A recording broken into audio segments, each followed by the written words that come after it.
ربنا يصعب دفنته زي ما صعب عليا حياتي. الجملة دي واحد قالها بصوت مقهور وبصوت فعلا من جواه قوي. ايه السبب اللي خلاه يقول الكلمة دي؟ هقول لكم دلوقتي في القصة اللي هحكيها لكم دلوقتي. القصة دي قصة حقيقية، والشخص اللي بيحكيها بيقول القصة دي حصلت قدامي بالفعل، مش قصة مؤلفة. بيقول أنا كنت رايح أحضر دفنة دكتور عندنا في الجامعة. فأنا ماشي في الدفنة يعني، رايحين ندفن الدكتور ده. فلقيت واحد ماشي جنبي عمال يقول الجملة دي: ربنا يصعب دفنته زي ما صعب عليا حياتي. وبيقول الجملة دي بمنتهى القهر وتعب من جواه قوي. فرحت انا بصيت له كده، قلت له: ليه بتقول كده؟ ده راجل خلاص ميت، يعني ايه السبب اللي يخليك تقول جمله صعبه قوي كده؟ فراح بص له كده بقهره برضه وبصوت حزين جدا، بيقول له: الدكتور ده كان بيناقش الرساله بتاعتي، ومفروض ان هو يعني مشرف على الرساله بتاعتي، وكل سنه ياخر لي مناقشه الرساله، كل سنه ياخرها لي لغايه ما وصل 12 سنه تاخير، ومش راضي يخليني اناقش الرساله. فمن جوايا خلاص لقيت نفسي اتعقدت، قلت يبقى انا كده مفيش حل وانا مش هعرف اخد الرساله وخلاص. ورحت سبت التدريس خالص وسبت الموضوع ده خالص وانا متعقد من الموضوع. فهو رغم ان هو كان بيعمل ده مش عشان خاطر في سبب معين او سبب فعلا يستدعي ان هو يعمل كده، هو بيعمله كده لمجرد ان هو عايز يعمل كده، او عايز يشوف، يعني بيمارس سلطته، ان هو حابب ان هو يعني يضايق اللي قدامه.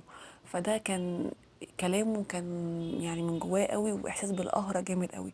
فقال عشان كده انا من القهره اللي انا حاسس بيها وحاسس ان مستقبلي ضاع بسببه، وان انا سبت التدريس وسبت كل حاجه بسببه هو، عشان خاطر هو اللي كان بيعقد لي الرساله بتاعتي. فعشان كده عايز ان ربنا يصعبه طفلته، حاسس يعني الدعاء ده من قلبي. فرحت سمعت الكلام اتهزيت قوي، وكلامه نفسه وهو بيعيط ومقهور كده، ويعني صوت حزن كده فيه. فيعني كلامه كان صعب قوي عليا. المهم فضلنا ماشيين انا وهو وكملنا، يعني زي ما الناس ماشيه ورايحين ان احنا ندفن الدكتور ده. الغريب بقى والمفاجاه بالنسبه لنا ان هم كل ما يجوا ينزلوا الشخص ده القبر بتاعه مش راضي يخش. الكل ما يجوا ينزلوه برضه مش راضي يخش. قال فضلنا على الوضع ده ساعة إلا ربع، مش راضيين، مش عارفين يدخلوا، كل ما يجي يدخلوا القبر في حاجة بتمنعهم، مش راضي يخش القبر بتاعه.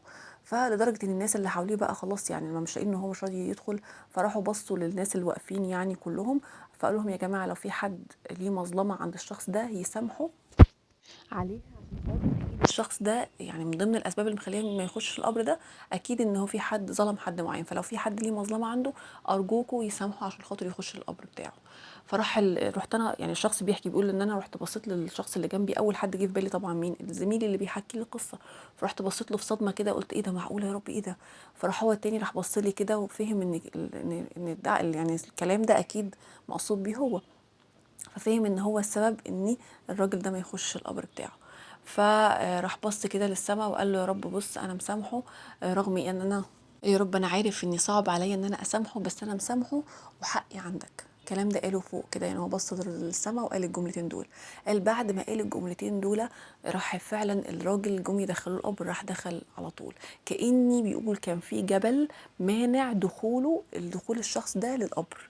ايه هو الجبل ده؟ اللي هو ظلمه للشخص معين. فبيحكي الراجل وبيكمل كلامه، بيقول: خلاص دفنا الراجل بعد كده ومشينا.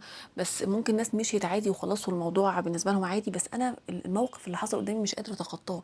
يعني فضل الموقف ده في دماغي ومش قادره اتصور اني ممكن بني ادم في الدنيا ممكن يقهر شخص تاني على حياته وعلى مستقبله، لمجرد ان هو بس عايز يعني يمارس سلطته عليه، او يمارس بس ان هو دكتور او ليه وظيفه معينه. يعني ده كان بالنسبه لي شيء صعب جدا، وشيء فعلا يعني ان هو انت ممكن تشوف